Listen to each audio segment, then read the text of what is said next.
Try to stay on time at the outset because we always go over at the backside. My name is Nathaniel Trulise. It's a pleasure to be with you again. This is the Sharing Economy panel.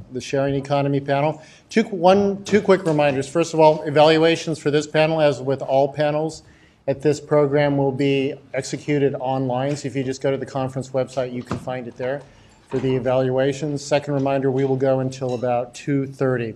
First of all, I'd like to thank Professor Mark Lemley of Stanford University School of Law, Ian Ballin, the Executive Director of the ECommerce Institute, and Roland Vogel, also a director here at Stanford University, for organizing such a wonderful panel and a conference over the last many years. We're going to begin by, first of all, a quick introduction of our panel. To my farthest right is Professor Eric Goldman. Professor Goldman is, of course, a professor at law at the University of Santa Clara School of Law. He is also the executive director of the High Tech Institute at the law school. And Eric is also the author of a blog, which he was updating only moments ago, on internet law and marketing. Next to Eric is Dennis Herrera. Dennis is the elected city attorney in San Francisco, elected in 2001. His office has a reputation for being innovative and aggressive, and I think was recognized as such by the National Law Journal. Eric has a background in civil rights and also in having aggressive discussions with various innovative technologies over time. Next to Dennis is Tony Falzone. Anthony Falzone, who's the Deputy General Counsel of Pinterest, whereas he tells me he does a lot of things, but focusing on intellectual property, litigation, and also internationalization. Tony was also the founder and for 5 or 6 years the executive director of the Fair Use Project here at Stanford. And next to me is Jim Black. Jim is the executive vice president of corporate affairs for Lyft. In that position, Jim is not responsible, he wants me to emphasize in front of a room of lawyers, for any litigation, but he does travel 4 or 5 days out every week and meets with regulators, city council members, and other interested constituencies in trying to foster the growth of the sharing economy nationwide. With that, how do we define the sharing economy? What is the sharing economy? The sharing economy could be something like Pinterest. It could be the sharing of interests, the sharing of consumptive desires even. It could be the sharing of information. But since we're in a law school, we'll probably break it down into 3 things, and we'll cover one of those 3 things today. One of the 3 things it could be would be a platform for the sharing of a product or service. What do we think about immediately when we think about that? It would be Airbnb. Second thing it could be would be some sort of a redistributive platform for ownership. In the age when newspapers, the San Francisco Chronicle, ruled the nation, we would think about a classified ad. Now we, of course, think about Craigslist. We won't talk about that today, but that's another way of thinking about the sharing economy. A third way of thinking about the sharing economy is really collaborative lifestyles. I share an interest with Jim or with Tony, and we do something in common. Maybe we share a nanny in common. Maybe we share something else in common because we have similar interests and similar lifestyles. But we're going to focus on that first thing. You've got a tangible item or a physical space that you want to share. You use a platform for identifying other collaborators in sharing your home, sharing a car. The sharing economy can be a variety of things. We can share money, right? Banks share money all of the time. We can go out and lend money to a club or another organization or a startup company. We're not really going to focus on that. We're going to focus about generally expensive assets, although it doesn't have to be expensive, generally expensive assets that are underutilized. And the sharing economy allows for achieving greater efficiencies and exploiting the value of that. If you have a vacation home or your own home that you travel like Jim a lot and you want to share 3 of the 4 bedrooms in the house, he can use one of these platforms for sharing that and covering perhaps a mortgage, taxes, insurance, and maintenance over time. Or if you have a car and you only drive occasionally to work in the morning and maybe in the afternoon to dinner, in the evening to dinner, how do you also exploit that, all the value that's latent in that? That's the piece that we're going to talk about today. Now, as you share things, if you bring greater efficiencies to those assets that are underutilized, it's really the next step, relentless, Some of the incumbent providers might call it the remorseless advance. The remorseless advance of bringing more efficiency to these underutilized assets. So there are going to be three implications. There are going to be economic implications, which Professor Goldman is going to talk about in a few moments. Dennis Herrera will talk about some of the more regulatory imperatives. Regulatory is legal and also a little bit of social and cultural in there. Tony Falzone, who has a great perspective too, coming from again, a company that shares something that's a little bit beyond the scope of what we're doing, but has a really developed sense of some of the ways in which we have grassroots deregulation, which is the patterns of commerce have changed and the superstructure of law hasn't changed. So how do you take, with respect, Dennis, sometimes ossified law and grassroots activism, grassroots deregulation, and put in place a process that helps us modify law? So with that, we're going to start with Jim Black, who is amongst at least the five of us, the one gentleman who has the ground level view of how the sharing economy works. Jim, welcome. Tell us how Lyft works and a little bit about the sharing economy. Great. Well, thanks. Thanks a lot. It's great to be here. I know many of you from practicing law here in the Bay Area, but about a year ago I took some time off from my practice at Davis Wright to join Lyft as the EVP and help them launch in new cities. About a year ago we were in 5 cities and now we're in close to 80.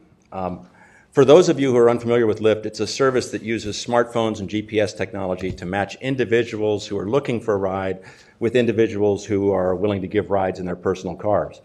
It's part of what we call the sharing economy. The sharing economy has a lot of names, and as you said, means a lot of things. The names I've heard, sharing economy, collaborative consumption, peer-to-peer economy. But if it were up to me, I would sacrifice clarity for clunky, and I would just call it the excess personal assets economy. Because really, what you're doing is taking excess personal assets, whether it's a room in your house, a seat in your car, maybe your car itself, tools in your work shed, bicycles, you name it, and figuring out some way to monetize those. In addition to goods and services and dollars, the participants on the buy side and the sell side are usually trading on another commodity or another thing of value, and that's their reputation. I mean, through ratings and things like that, they become very important in these transactions.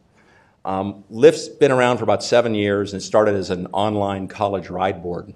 So the old cork ride boards where you tore a phone number off. It started off that way, computerizing that, putting it online so you could do it at home, but more importantly, tying it to something like Facebook so you could figure out who's that person you're getting a ride from. Do you know them? Does somebody you know ride them? You know them? Something to give you a little more trust. It was known as Zimride, and it came from one of the founders' experiences in Zimbabwe. Because of the scarcity of cars and the price of fuel, that was a way of life in Zimbabwe. I mean, people would stand on the side of the road with coins, and the cars were always full. Didn't matter where they were going, it was probably going to get you there faster than walking. The goal of Zimride was to raise the occupancy rate of cars, from the current, what we think is about 20%. If you could raise that just a few percentage points, you could take a lot of cars off the road.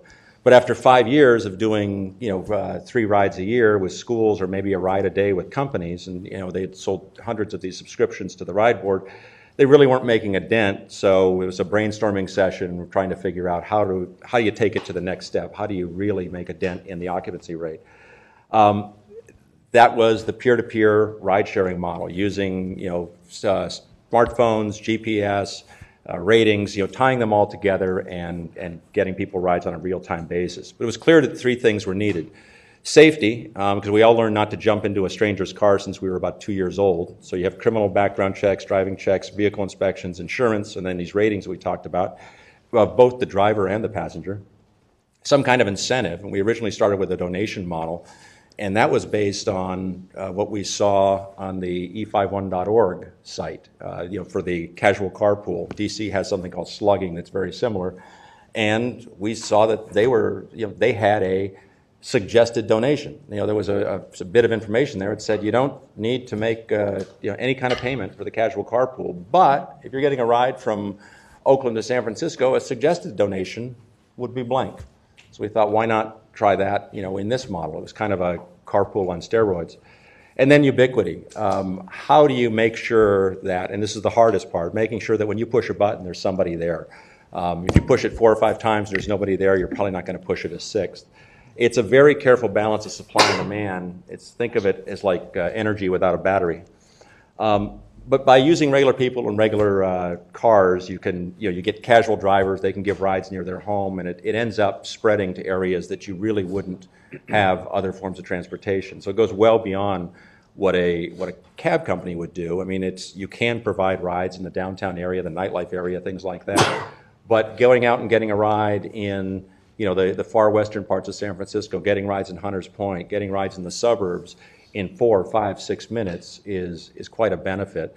And I've had people come up to me saying it's really great because we can do that, but the funny thing is 3 out of 4 times it's the same person. And I pointed out that's probably because they live about 2 blocks away, and that's how it's supposed to work.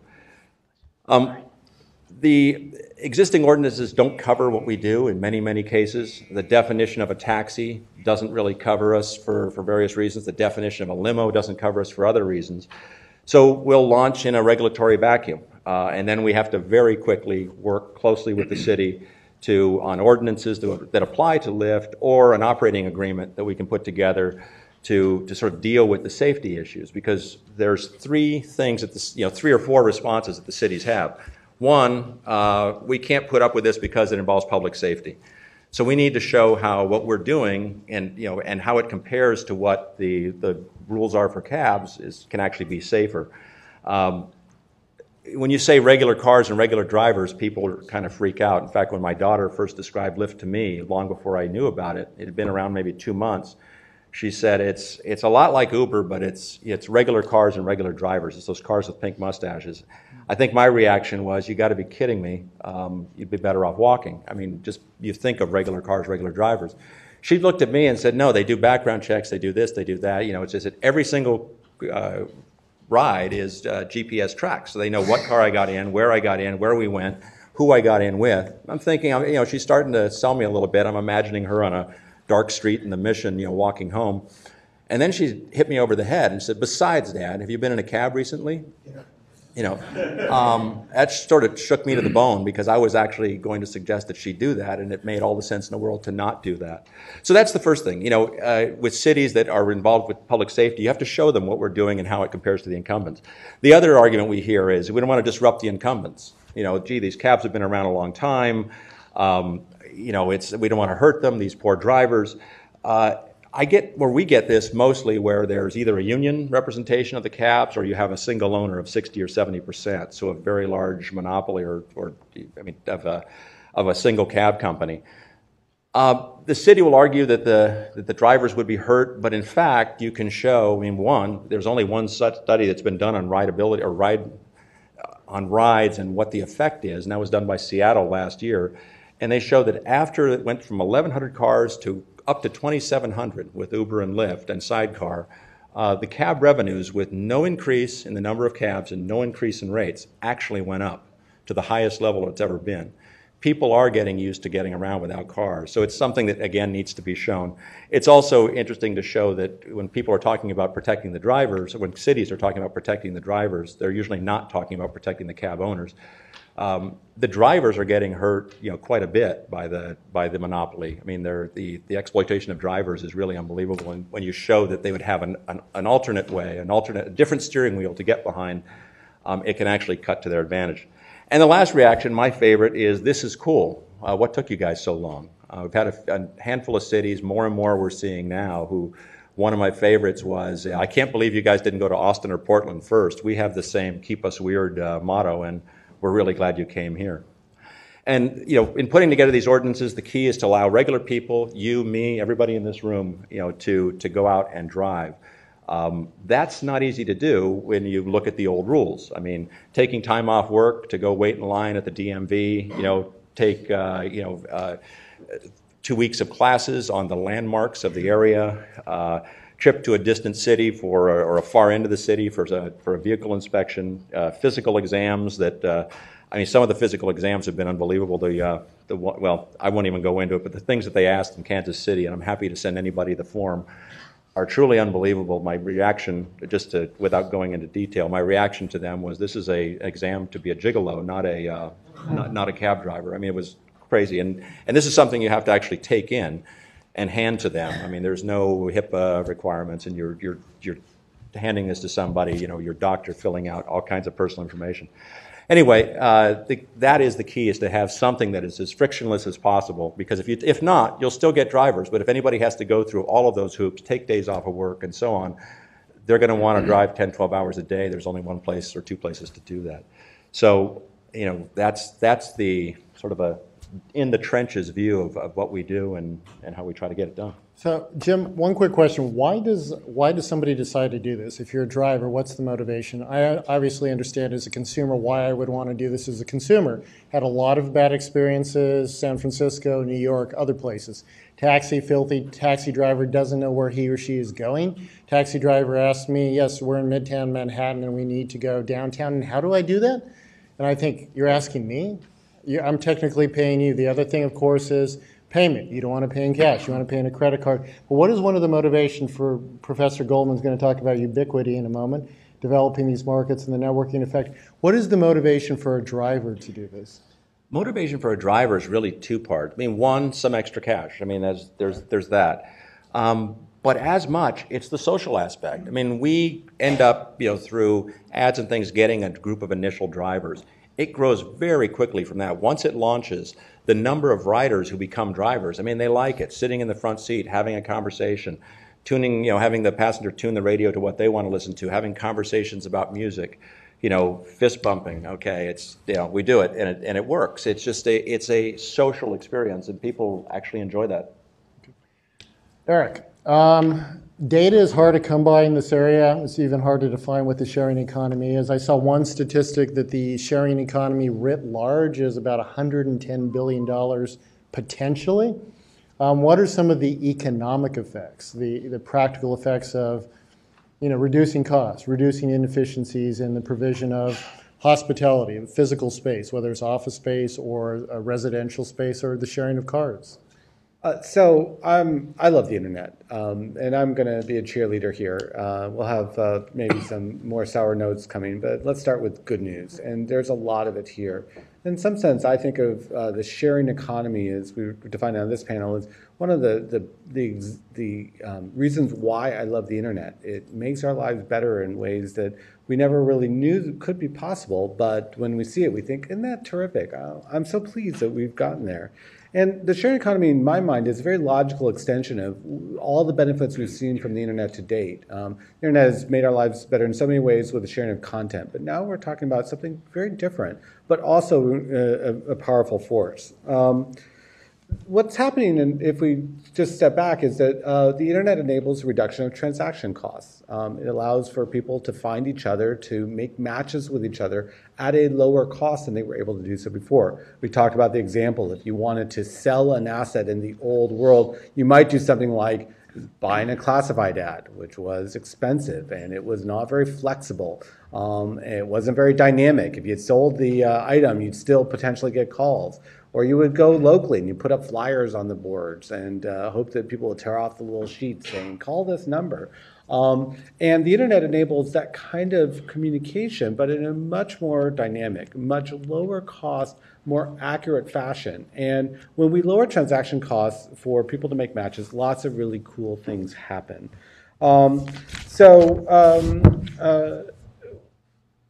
We're seeing the evolution or the birth of new marketplaces that never existed before because they were frozen out by the transaction cost.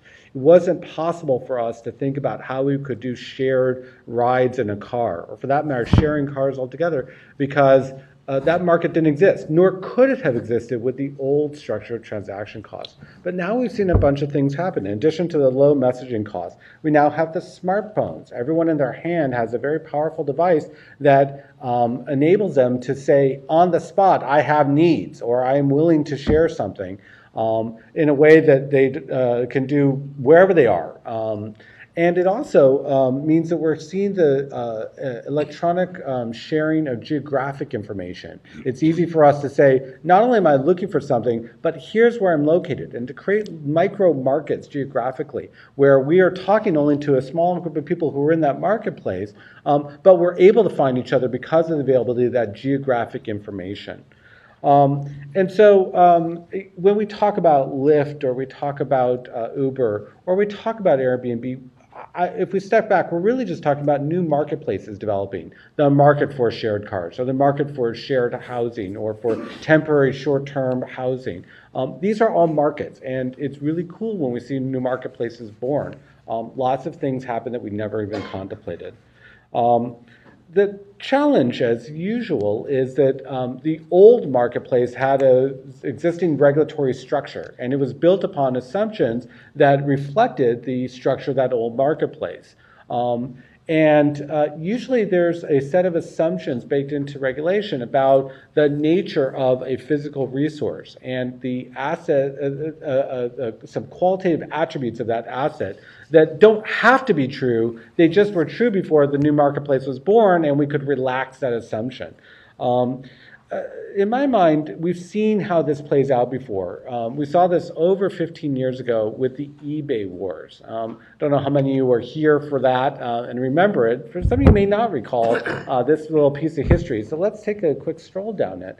eBay was a birth of a new marketplace. It allowed buyers and sellers of physical items to transact with each other. There were other ways of doing things like Craigslist, like classified ads, or things like consignment stores, or there were things called auction houses where people could dispose of assets in a market-like structure, but there required a lot of things to be true in order to create an auction house. Everyone had to be at the same place, or they were calling in with a mystery caller. The asset usually had to be in the possession of the auction house, and there was usually somebody who was physically conducting that auction in the presence of all the auction participants. eBay blew apart the assumptions of what it meant to be an auction. We could have an auction where not everyone was in the same room, where the item wasn't in the room, and in fact the item would never go into the possession of the auction houses. But we had an existing law built that said there are these things called auction houses, and in order for anyone to be in the business of running an auction house, they have to comply with a bunch of rules designed mostly to protect the disposition of that chattel, to make sure that whoever was selling that chattel didn't get ripped off, and whoever bought that chattel didn't get ripped off. None of that needed to be true in order for us to have an electronic marketplace.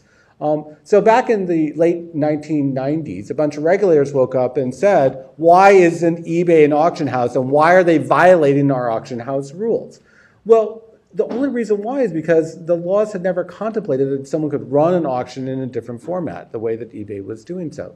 And I think now, looking back, for those of you who aren't familiar with the regulatory freakout we had back in the late 1990s, you can see that issue has gone away. Nobody asks that question anymore. Everyone understands eBay is an electronic marketplace. It does more than classified ads. It also includes the payment system. It also conducts a system for bidders to engage and converse with each other before the asset is actually disposed of.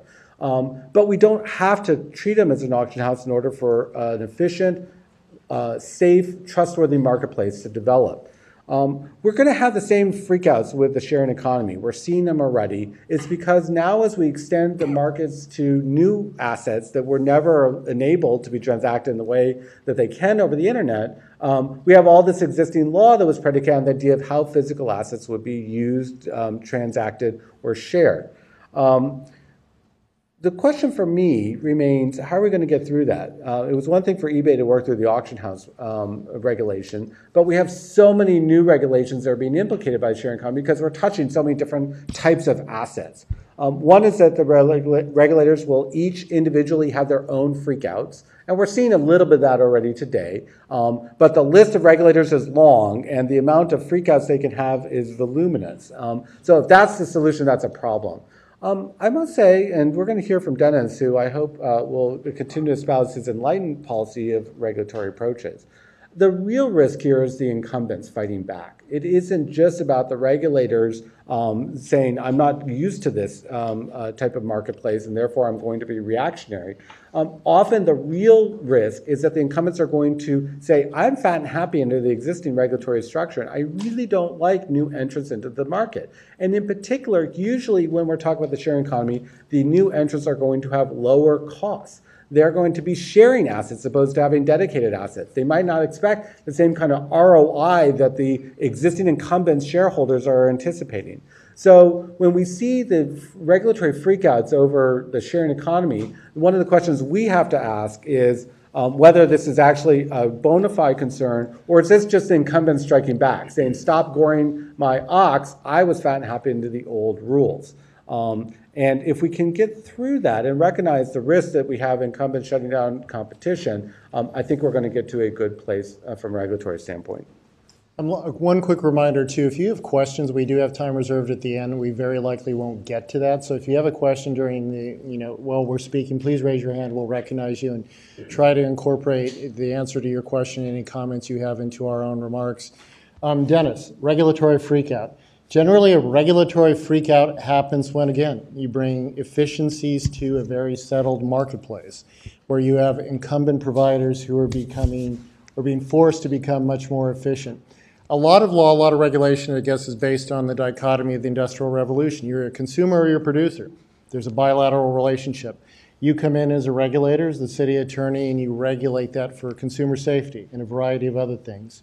How do you see the sharing economy, to use Tony's wonderful metaphor of grassroots deregulation, impacting the existing structures, and what's the path forward? Well, thank you, Nathaniel. And I'm really happy to have the opportunity to come speak at this forum. Last time I was in this room, I was telling Tony I'd spoken here on the issue of marriage equality about 10 years ago.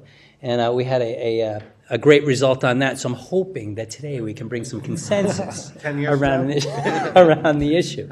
And I think that it's incredibly important that we're having this discussion because while I am not a direct regulator, the fact of the matter is everything, if it hasn't been resolved by a more direct regulator, will get referred to people like me or attorneys general around the country to deal with the situation. And I think there is no greater challenge, quite frankly, right now to local and state governments than dealing with this issue. That's why about a year ago I had the opportunity to reach out to Professor Lemley, and we had a very, very good discussion about this issue, and I laid out for him some of my thoughts coming from a regulator's perspective and the need to try and bring some consensus to what I think has to happen if we are going to adjust legacy laws, but also satisfy the legitimate concerns that regulators have to protecting the public interest. So let's think about this. I heard what Eric had to say and what Jim had to say about framing this within the context of a rationalization of approach, efficiency, incumbents. I think that the issue really does go beyond that and is a more fundamental challenge to all of us in terms of ensuring that we are doing everything that we can to promote innovation and the sharing economy, while at the same time recognizing that there are legitimate concerns that people have with respect to protecting the public interest and the public safety, and that not every regulator that is coming up voicing an opinion with respect to identifying a regulatory path that one has to go down is doing it necessarily to protect an inefficient model or to protect entrenched incumbents. I am the first one, actually. Jim and I had this discussion. The fact of the matter is that had taxi drivers in San Francisco let there be 1,000 more cabs put out on the street 3 years ago, we wouldn't have created, or the vacuum would not have been created, which allowed Lyft and Uber to fill that vacuum. So they have no one but themselves to blame for the situation that they have created. And quite frankly, I have, from my perspective, no sympathy for anybody or any industry that is trying to simply protect a government-sponsored or protected monopoly. I don't think that that is what we should be doing. I think that we should be promoting innovation. We should be promoting efficiency. But at the same time, we have to make sure that we are protecting the public interest.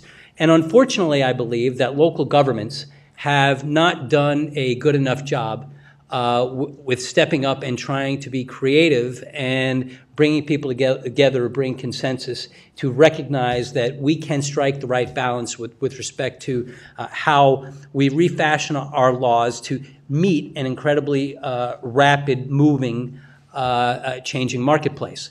But the issues that we need to deal with are fundamental, and they go beyond merely the things that Professor Goldman was talking about. He used the example of eBay. And I think that that is a good example for as far as it goes, but it neglects that the conversation that we have to have is much more broad because it impacts a bunch of laws, some of them legacy laws, which I think are more fundamental to the society that we all live in. Let's just think about the issues that we're talking about with respect to Lyft and Uber and Airbnb. What are the issues that are implicated? Taxation, zoning, transportation, insurance.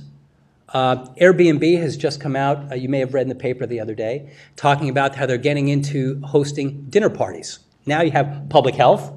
I mean, that is the full gamut of regulations that are at the prime, at the center of what local governments do and what we have primacy in. And that is why it is so imperative that local governments step up to try and convene a discussion to meet businesses' needs, but at the same time recognizing that we have to protect the public interest. Because ultimately, what is going to happen if we don't is we are going to see a backlash that politically, and I know Tony's going to talk a little bit about that from a different perspective, that could potentially stifle innovation. And that is something that is of, I think, concern to all of us. There is a reason that people are chaining themselves to Google buses, or why you see protests in front of Airbnb rented apartments. It's because you're starting to see a backlash that now is starting to gain some credence in the press. I don't know if anybody saw yesterday's San Francisco Chronicle, Sunday's paper, talking about unintended consequences of Airbnb rentals. You've seen what's happened in New York with respect to the Attorney General of the state of New York going against Airbnb on taxation issues to try and get individual property owners identified. In my opinion, this is at least the start of the public demanding, while at the same time, Tony is going to talk a little bit about the importance of the public in terms of clamoring for change. Well, clamoring for change also means clamoring on both of us, both in terms of on the government side and the industry side, to sort of strike that proper balance. And I think that as companies mature, as the public has more interaction with different entities, different sharing economy businesses, they oftentimes come to a more sophisticated view. So if you see and it wasn't Lyft, it was another company that happened to hit a little girl on Folsom Street in San Francisco. Little girl died. Okay, I don't think that people are going to buy, well, we don't need insurance because we're not in the cab business. We're just an app. I think that leads to at least a frustration on the part of the public and opens up their eyes that there are certain things that we have to identify to make sure that we are striking the right balance. But I think it is perhaps the greatest challenge that those of us in local government have is to try and fashion and reform our legacy laws in such a way that we are promoting innovation, promoting efficiency, getting rid of perhaps old government-sponsored or government-emboldened monopolies, while at the same time continuing to ensure that we in the public realm are doing what our citizenry expects. And that is also protecting the public health and interest. And that is something that is a responsibility that we all have to take extremely seriously. And I don't think local governments have done a very, very good job of that. Policymakers have not really stepped up. Unfortunately, they've put their head in the sand to a great degree and have left it to people like me, potentially, to have to deal with on a case-by-case basis. And we all know that policy that is made through litigation of cases is not the proper way to make good, well-founded, well-thought-out policy. And I think it is important that local governments step up. And I think that is peculiarly, at least at this point, something that is going to play out in big cities in America, because what we are seeing is a rebirth of urban America in this country. Young people and businesses are increasingly locating in cities. They want to be in 24/7 vibrant cities. There's a reason why we've seen such a tremendous migration of innovation come up to San Francisco proper rather than us being merely accountants and lawyers supporting your business. You want to be where your workforce is. Well, if you're going to have that innovation, if you're going to have that variety of thought, then policymakers in New York, in San Francisco, are going to have to show the way to come up and strike the proper balance to make sure that we are engaging with both our citizenry and innovative companies that are making use of new economic models to really fashion responses that strike that balance. And that's something that I don't think that we have done a good enough job at, either in San Francisco or elsewhere. And I'm hopeful that as we move forward and as you have increasing visibility brought to these issues, that that is something that is going to be played out. I mean, I can't, last week in the Chronicle business section, there were 3 articles on the state PUC and and the San Francisco airport and how it was battling with Uber. Well, you guys always make it out of those stories. They're always carrying your water, I guess. I don't know. But, or you saw this article yesterday in Airbnb. We're going to see increasing attention paid to that because it is here to stay. There are going to be unintended consequences, and it's incumbent on all of us to come together and have a discussion and conversation and make sure that we're promoting innovation and public safety at the same time.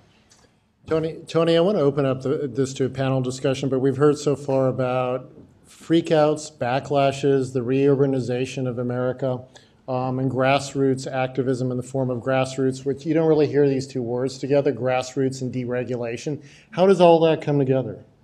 Well, for me, whatever the regulatory response is, I think it's interesting to keep your eye on who's actually architecting the regulations, because what I see, at least in ride sharing, I think, is what I would call a grassroots deregulation of that business. Lived in San Francisco since 1998. And I tell you, for that whole time, the taxi industry in SF has been in one variation or another of a really sorry state. Really bad in terms of safety. Can't count the number of hair-raising rides I've had in a taxi that you couldn't even duplicate in an amusement park. And you can always say, hey, step over and let me out. Doesn't work so well if you're in the Tenderloin. It also doesn't work so well if there's not another cab to grab. And that's the second problem where it's been really bad is supply. I mean, there have been so many times, forget about the weather, where you just could never get a cab. And the service was bad. I remember so many times calling from home, on my way to the airport, need a cab, wait on hold for, 5 minutes. Somebody answers the phone. You can tell they really don't care very much about getting where you need to go or when you're going to get there. Sometimes they just don't put the call on, the cab never shows up, and nobody seems to care. So on all those levels, safety supply service, it was really dismal. And then along comes something like Uber, or for that matter, Lyft. And I remember the first time I used Uber, it was like magic. I mean, and to this day, I don't think I've seen a company nail the customer experience better than Uber has. And, there's a lot of disagreement. Lyft does well, but Uber to me has always set the benchmark because they were first. And I use all 3 of them. I think Pinterest did a pretty good job with its customer experience too, Tony. Yeah. But so what happened is that you've had this big, robust discussion about whether it's legal, whether it's not. I think a lot of people disagree about whether ride sharing is covered by taxi regulations or limo regulations. But in a way, it kind of doesn't matter because it's not really up to the regulators anymore. Once people got a taste of doing it this way, there was just no going back, whatever the regulators said. And so competition followed. Now we've got 3 or 4 people who do a fantastic job. And again, I use all 3 of them, 4 of them in San Francisco, and they all work stunningly well. So what you have is a situation where it wasn't the law that changed, but the market looks radically different nonetheless. And what we really did is we dismantled this regulatory approach, not because the government decided we should, but because really the people demanded it. And in some ways, the law and the regulator had no choice but to follow. And so if you look at the outcomes of that grassroots deregulation, whatever you want to call it, safety looks really good to me, at least as far as a passenger goes. I mean, I've always felt safer in Lyft, Uber, Sidecar, you name it, than just about any taxi. I mean, and that goes for the quality and the condition of the vehicles. That goes for the quality of the drivers, every dimension. Supply, can't beat it. I mean, I've never been in a situation in the last couple of years that I can remember where I haven't been able to get a car in San Francisco where I need it to take me where I want to go. And that's just night and day versus my experience with taxis for the last 15 years. And service, I mean, just really amazing. You know, you can choose your driver, you can rate your driver can rate you. You have this excellent matching that really goes a long way in putting safety regulation into the hands of both the consumer and the driver, who can now rate each other and decide who's good, who's safe. You guys were really innovative in terms of background checks on drivers. Probably did it better and cheaper than the taxi business did. And so on all those three metrics, I think the outcomes from this deregulation process have been fantastic. I think responsibility is still an important question that people have to grapple with. And that's just one of the complicated questions this whole process is going to raise. But I think the key points are we've managed to dismantle this old system in a stunningly fast time. Now, how that plays out from here in a way, though, I think the big question is whether the people who have dismantled it are going to play it smart and be responsible and pay attention to the other questions and demands that Dennis had, and I think a lot of the consumers still have around these services. You can imagine the world moving in a variety of different directions. I think one thing that's likely to happen is with the really intense competition I see going on, I would imagine that the margins of ride-sharing companies are going to get squeezed pretty hard. They're competing for drivers, they're competing for riders, and anytime those margins get squeezed, you have to wonder how they're going to expand them and whether they're going to be willing to pay what somebody considers an appropriate amount for everything from training, background checks, insurance. So I think there's a big question about where we go from here and how the providers themselves decide to play it. Dennis, what is the response when you go out and you talk to, no specific names involved, obviously, what is generally the response of the companies in the sharing economy when you approach them? You don't fall within a regulatory and established regulatory jurisdiction. So as you said, these issues come to you. Generally, what's the response? Yes, we want to be regulated. No, we don't want regulation. We want the wild, wild west. What is it? I think that, well, it depends. I mean, I will tell you there's one that somebody may have read about. This one just sets me off, but it's, I think it's called, there's a couple of now parking apps. What's called like Monkey Parking or something like that. And there's another, one or two others that basically now they're going to rent out spaces at parking meters on the street. So you sign up, you give them 20, you pay whatever, and I don't know all the details of it yet. You pay X amount, and they'll notify you when a parking meter becomes vacant. Well, can you imagine the problems you can have when two people show up at once? How do you get your money back? Who gets the spot? I think in terms of thinking where this goes, where does it go? What are the extremes? I will say for me directly, I have a very, very good relationship with Airbnb. And they have been very good at reaching out to a variety of city agencies. They're in discussions right now with the treasurer, the city treasurer, with respect to taxation, who's responsible, because under our statute in San Francisco, it's like the hotel tax, you're jointly and severally liable. So is it the platform, is it the individual, that kind of thing. They were actually helpful to me recently, and they stepped up on a case that you may have read about. There were a couple of properties where people were evicted under the Ellis Act, the state Ellis Act, which basically if you're going to take something off the marketplace, you can't then rent it out for at least 10 years. Well, there were disabled tenants that were evicted from properties. We found out about them because then they had put these properties back on Airbnb's website and some others. Airbnb didn't want them on their site. And actually they cooperated with me when I went and sued the property owners. So they stepped up. And we're good. I haven't had the opportunity really yet to deal with Uber and Lyft. We're just using those two as examples, right, because they're the two most prominent, because they've mainly been dealing with the State Public Utilities Commission, although Lyft and Uber are now in discussions with the San Francisco Airport, because that specifically has been carved out from the TNC regulation at the state level. They're in discussions with our airport, and if they're not successful in those discussions, I guess we'll be having a discussion. And I'm hopeful that we're going to be able to come to some conclusion on that. But my relationships, I have found so far that folks have been very positive and cooperative in how they've dealt with me, and in terms of us trying to deal with issues. Well, Eric and Jim, we talk about the sharing economy, but so the collaborative consumption of assets. You're really taking a physical transaction, and instead of purchasing it, you're using it as a service. So it's the consumption of an asset through a service. In order to do that, you need a certain degree of trust, right?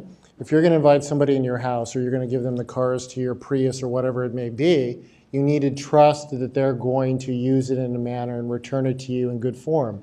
How do you develop that trust? What issues do you see on the ground? And more generally, Eric, what do you think? Please go ahead. Sure. I mean, for us, it's the ratings. You know, we have a rating system. Each and every ride is rated by both the passenger rating the driver rating the passenger. The driver doesn't know what they're getting paid or what they've been tipped or anything else at the time they rate, so it's not based on that. It's supposed to be like getting a ride from a friend and figuring out, was this a good person to take to work or not? So that's really what it is. I mean, we do the background checks and things like that, and there's, you know, it is actually a very, very strict set of criteria of people that just would not be able to drive.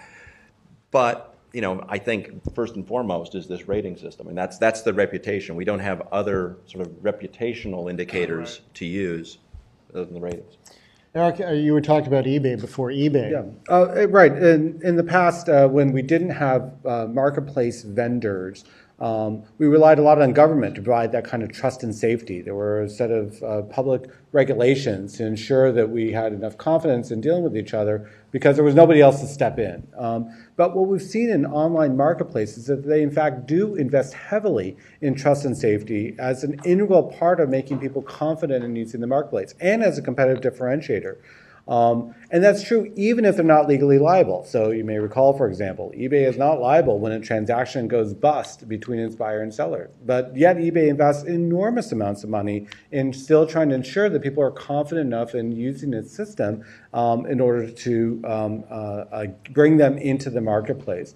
And there are usually three components of that. First is the rating or reputation system. It's so essential that there be a kind of mechanism to hold people accountable for their good and their bad behavior. Second is that there needs to be some kind of in-house policing so that there's some form of discipline within the marketplace so that the marketplace actually can make people feel the punishment, like kicking them out and saying you can no longer use our service or you're suspended for a period of time. If you want to see some really, really pissed people, take a look at the eBay merchants who get suspended. They tend to be pretty angry. And the third piece is providing its own form of in-house insurance. So, for example, eBay says if a transaction goes bust, we have no legal obligation, but we will cover you out of our own pocket, which will just reinsure upstream. We'll cover you for a busted transaction. And so these kinds of internal mechanisms are an integral part of building a trustworthy marketplace. And I would expect all the types of marketplaces we're talking about on the sharing economy, they will all develop those same attributes over time. And if they fail to do so, they will not be used by customers. They won't be trusted. Do we have any questions from our audience? Anyone with the question? Yes, sir. Just a comment. I think it's very dangerous to lead people to believe that government regulators are hysterical, crazy people, because they are doing what they think is best based on the information that they have. And many times, the constituents that they respond to, or the groups that they respond to, are not you. So the burden is for a lot of companies to actually educate them as to what's really going on and to talk to the marketplace about how to create demand. That's one. Second is, in my experience in looking at the consumer marketplace, I think it's great that, and I think to encourage companies to provide adequate responses and redress.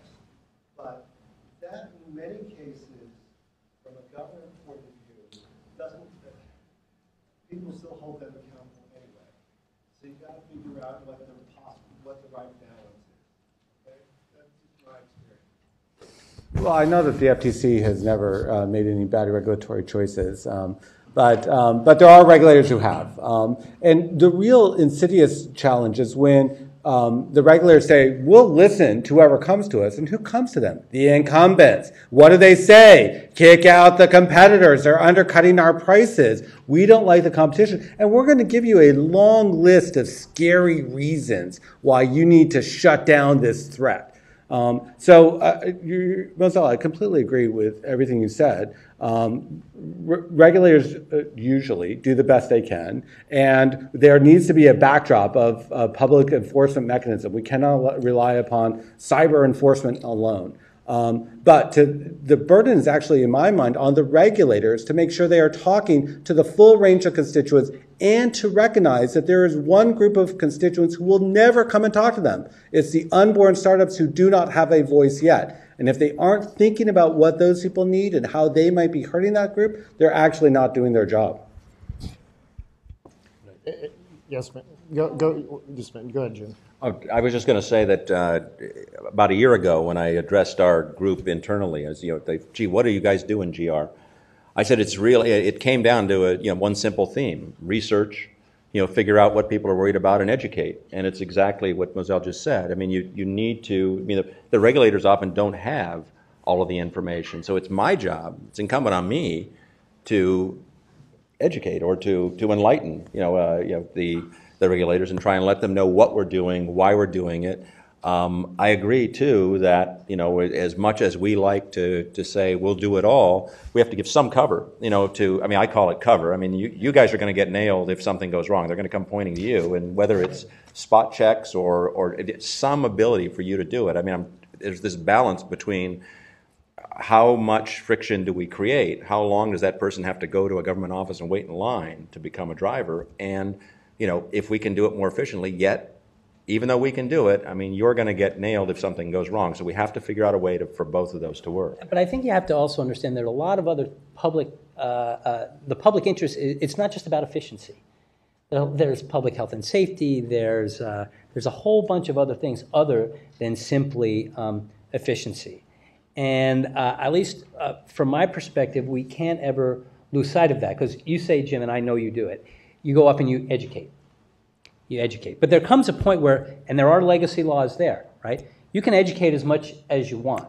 But ultimately, if the law is on the book saying X, there has to be some responsibility up front to engage in the political process to change the law, to meet the changing marketplace, and to have that political debate out there. Because I do think it is unfair to go to a regulator or to an enforcement guy. I'm really not a regulator. I'm more an enforcement guy, right, by the time it gets to me. And I sit there and say, well, this law wasn't ever meant to deal with my situation. And you might be right. Well, then engage in the political debate, because there are other people on the other side of you that are equally adamant that they want that law or that regulation enforced. And that's the nature of the business that we have. But I think it is important that those of us in public life step up to try and work with those in the sharing economy to sort of fashion compromises that can work for everybody. And one quick plug for data in the regulatory conversation. Important. So you mentioned, I just want to make sure this doesn't get passed over because it's so critical. Your point about taxi revenue in Seattle with ride sharing showing up, very counterintuitive, but very important. When we have this conversation about what the regulatory outcome ought to look like, data around safety, supplies, service, all those things should be part of that conversation. Absolutely. And companies should really take it upon themselves to provide as much data as they can in that situation, because the government's not always in a position to gather it. I think they should go out of their way to do it too. I think everybody should bring as much data to that conversation as they can, because it will often rather lead you to good but maybe not obvious outcomes. Agreed. We have a question in the audience, but one quick follow-up with you, Jim, which is when you travel the nation, again, you visit how many cities a year? Would you 50, 60, 70 cities a year? Is the response you get from city attorneys, from regulatory authorities, which you get from dentists, which is, candidly, an enlightened balance of things that are inefficient but essential to a well-ordered society, together with economic efficiency, or do you feel and see and believe that they're more motivated by protecting the incumbent providers? It's really split, is what I said. There are the three models. One is, hey, this is safety. We got to take it seriously. And that's when we have to point out, and as I said, educate of what our safety measures are, comparing them in matrices and other ways to show exactly how they compare to what the incumbents are doing right now or what they're required to do, and show how we can do that. And again, looking for efficiencies and ways that we can work with the city to have the safety and the efficiency. The other is, just protecting the incumbents. Some express saying this is just part of our code. These guys are public carriers. We have you need to show some kind of necessity and convenience. There needs to be a need to add even one more cab, let alone you guys. The FTC's had some letters that disagrees with that, thank goodness. But there's just different approaches, and others are it's just clear. And when you dig down a little bit, you start seeing where the lobbying money has gone. Right. That there's just somebody is trying to protect an interest they've had for a long time. Yes, ma'am. So, I'm just going to mention some of the clients that I've worked for my entire career. I've been a tech lawyer. Okay, so I'm not saying these clients endorse what I'm saying. I'm just saying I've constantly worked for companies that are like over the edge in terms of innovation, like Lucasfilm, Charles Schwab, Tim O'Reilly's, Royal Media companies that are way beyond what the public says they want. It's like whatever they say they want, that's not what they really want. We're going to do something way over here. And at the same time, I live and work in San Francisco. And one of the things that I think about what Eric's saying is kind of a gross simplification to say we've got the incumbents on one side and then we've got the innovators on the other side. As Dennis points out, and as Marcel pointed out, there's a public interest here that must not be ignored. And one of the problems that we have in San Francisco is that Anthony, who was elected by 12.5% of voters, and only 25% of voters voted, he, unlike me, a technology lawyer, and some of the people on the board of supervisors, when they see Larry Ellison and Oracle coming down the road, talking to them about something like the advantages of the America's Cup, they don't bring the same skepticism to the table that somebody on the field with Oracle might bring. So I think one of the problems that we have for the local governments is understanding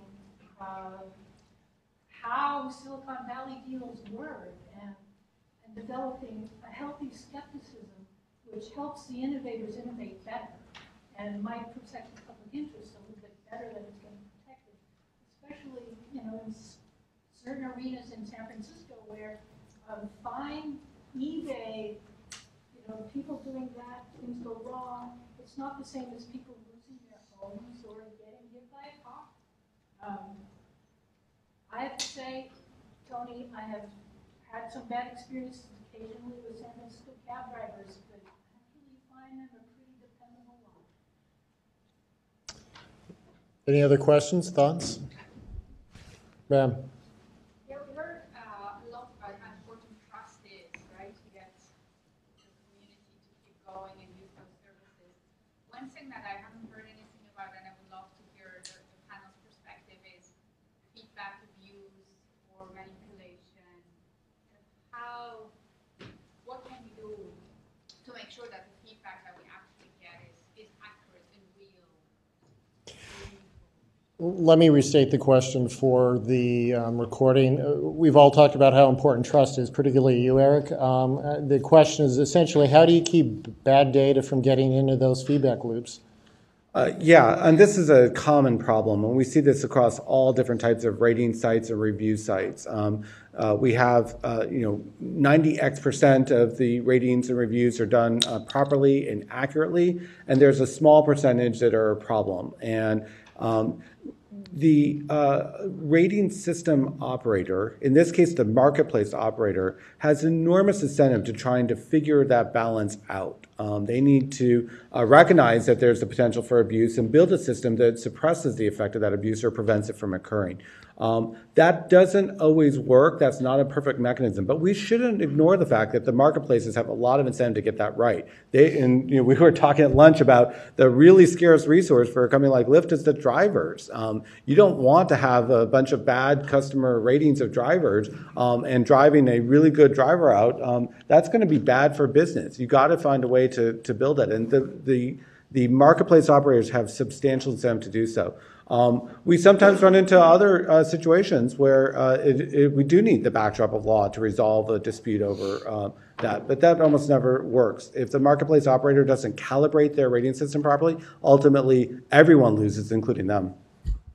And just having seen the ordinances, across many, many, many cities, a number of cities, not at our insistence, but they've added language that it's a infraction or even a crime to give false reviews. They require reviews on the one hand. I mean, I'm sorry, could you clarify that and how that works under the First Amendment? What did you say? It's in their ordinance. I mean, I agree with you. We may not be excited about that. No, but it's. I mean, there are some that say it's giving a false, a knowingly false, Opinion. I mean, we have defamation law, and if they're saying you cannot defame a person, that's fine. We probably wouldn't make that criminal. I think we've moved away from that. But otherwise, in fact, we do have tolerance for errors, even in defamation law. It's not outright illegal to provide false information. There are times we will tolerate mistakes in the marketplace. I'm joining with Thomas Jefferson, who I think Professor Goldman once said, let error be free where truth is there to combat it. We've arrived at the bottom of our hour, and I thank you for joining us. Thank you. Pleasure to see you.